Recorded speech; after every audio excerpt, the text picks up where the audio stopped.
We'll look at some of the assessment strategies for measuring and detecting changes in personality. So first of all, a quick review from the reading.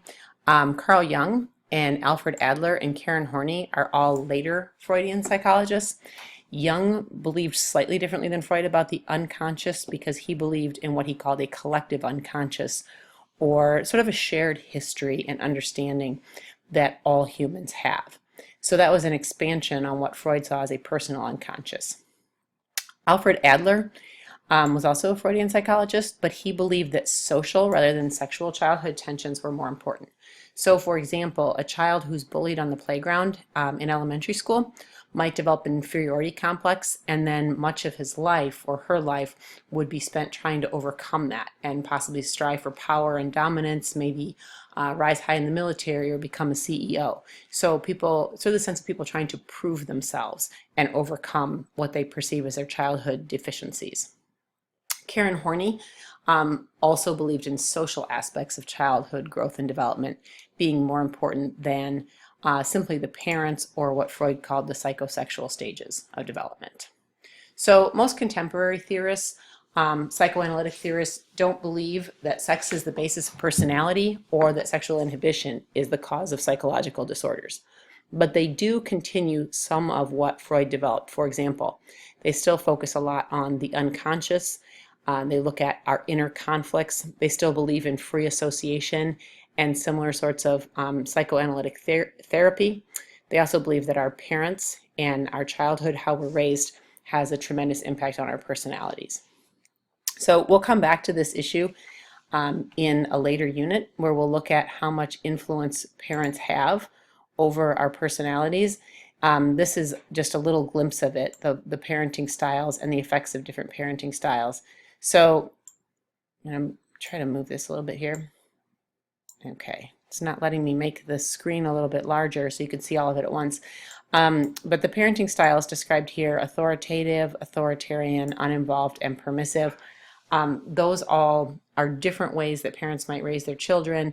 Authoritarian parents would be very rigid, very punishment-oriented, autocratic, and as a result, their children are more likely to be well-behaved, but also possibly moody and more likely to be a follower. So you can look through that chart. We will, as I said, come back to that in the development unit and look more closely at the types of parenting styles. So one tool that psychoanalytic theorists use is what's called projective tests to try to get at our unconscious processes, try to test what's going on in our unconscious minds. So there are a couple of these we'll look at. The first one is what's called the thematic apperception test. The thematic apperception test is where people are asked to look at a picture and basically make up a story about the scene. So you can see this picture on the left, and if you want to pause for a minute and think about what you think is going on, people might give a variety of responses. For example, this might be a woman whose husband has just died. But it's also possible that she's crying because he's drunk and he's passed out. It's also possible that she's been cheating on him and now she feels guilty. So when people tell the story and interpret the picture, the psychoanalytic psychologists believe they are expressing their inner feelings. They're projecting their own interests, their own insecurities, their own problems in life onto this ambiguous scene. So how does one score a test like this? Well, it's very difficult to do. You have to, you want to compare the subject's answers to what is an established norm. What's a normal response? It wouldn't be a normal response, perhaps, to say, oh, she just killed him. That might be a cause for concern. But you also have to contextualize what's normal by the race, culture, gender. So women might have a different response than men would. Or a Hispanic person might have a different response typically than a Caucasian person.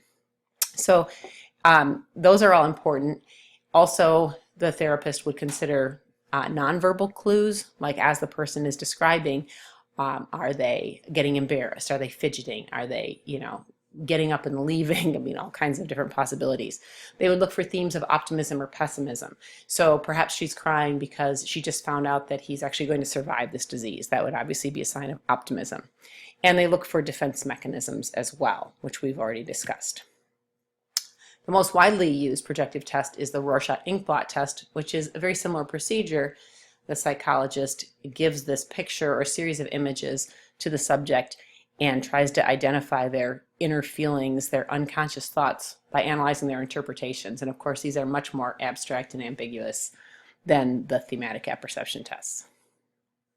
Critics of both kinds of tests say that they lack reliability and they lack validity, that one scorer might interpret a test completely differently from another, and this can be very problematic because you might end up with someone who's perfectly mentally healthy being misdiagnosed as pathological, or on the other hand, you might end up with somebody who is dangerous and they're diagnosed as being perfectly normal because the tests are just so open to interpretation, so subjective. Okay, we're going to look a little bit at the humanist school, in particular these two, Abraham Maslow and Carl Rogers. These psychologists came to prominence in the 1960s as a reaction to both Freud and Skinner. So they believed that Freud was too focused on negativity, too focused on us being fixated on bad things that happened in our childhood, and the behaviorists didn't believe that our thoughts and feelings mattered at all. They were just focused on our behavior and testing us and looking for how we respond to incentives. So Maslow we'll talk about more in Unit 8 on motivation and emotion, but Maslow, you probably are familiar with the hierarchy of needs. So Maslow believed that as individuals, we are motivated by our internal hierarchy of needs. So the needs at the bottom here, you can see them, would be primarily physiological, not psychological, would be physiological things like we need food, we need water, survival needs. And once these more basic needs are met, we move on to needing safety, needing security, needing a place to live, needing a family, needing love. And as these needs are met, we move up this pyramid or triangle up to higher levels of needs. So Maslow's belief, and Rogers is going to have this belief too, is that we are not so much running away from our childhoods as we are trying to travel toward self-actualization. We have this internal mechanism driving us to want to fulfill our potential. So it's a more positive view on human nature. Maslow estimated that only 1% of adults actually reach self-actualization, which sounds rather disappointing, but he had a number of explanations for this. One, the Jonah complex, sounds a lot like the inferiority complex, because we fear and doubt our own abilities. So we may not push ourselves to accomplish all that we can due to insecurity. We also might be stifled by cultural norms. We might feel like we are not allowed to do something. For example, women in many parts of the world, and of course American women before the 1960s, were not necessarily allowed to, or you want to be a scientist, well, it was discouraged. So it can be very difficult in a particular context or society. And they did allow that childhood experiences, of course, and negative relationships can also limit personal growth, though they didn't focus on that nearly as much as Freud. Carl Rogers, who we'll talk about more in when we talk about therapies in our final unit, I believe it's the second to last, Unit 13. He also believed in our trend toward self-actualization, and he believed strongly in the inherent goodness of people. He talked a lot about unconditional positive regard, this idea that everyone needs to be accepted, that what might have happened in your childhood, either what was done to you or what you did, that needs to be accepted and set aside, and what we need to do is we need to pursue this positive version of ourselves. So in his therapy, he would ask people to describe themselves as their ideal self, how they would like to be, and contrast that with their actual selves, and try to help people reach toward uniting those two and developing a positive self-concept. And this YouTube link, which you can see a little bit down here, that is a video of Rogers' therapy, but we will watch that later.